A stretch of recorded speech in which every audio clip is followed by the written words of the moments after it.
एक सुबह बादशाह अकबर ने देखा बीरबल की मूंछें कल से कुछ ज्यादा लंबी लग रही हैं।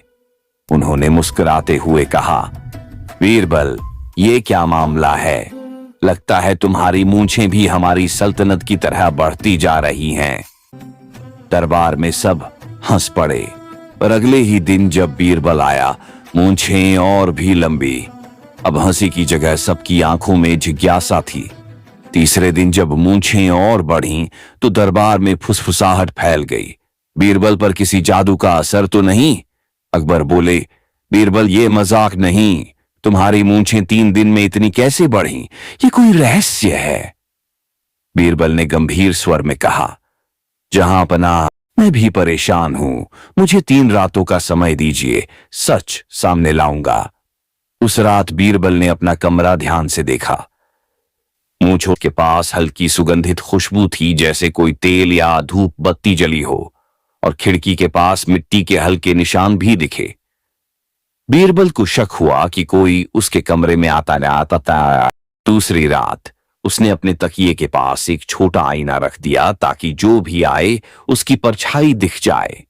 फिर वह सोने का नाटक करने लगा। रात के सन्नाटे में पर्दा हिला। एक परछाई अंदर आई। वह था राज दरबार का नाई हज्जाम। उसके हाथ में एक छोटी शीशी थी, जिसमें सुनहरी चमक वाला तेल था।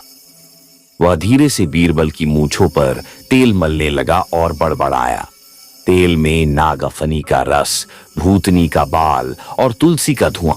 अब मूंछें सुबह तक दूनी बढ़ेंगी।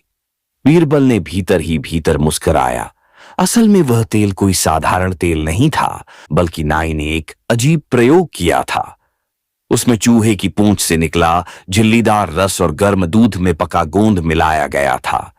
यह लगाने से बाल रात भर में हल्के मुड़कर ऊपर उठ जाते थे और देखने में लगते थे जैसे लंबे हो गए हों। सुबह बीरबल ने अकबर को सारी बात बताई। दरबार बुलाया गया। नाई को सामने खड़ा किया गया।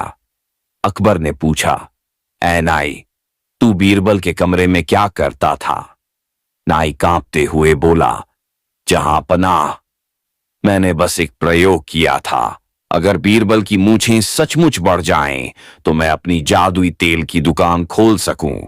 अकबर हंस पड़े, पर बीरबल मुस्कुराकर बोले, हुजूर, मूंछें नहीं बढ़ी थीं, बस चालाकी बढ़ गई थी।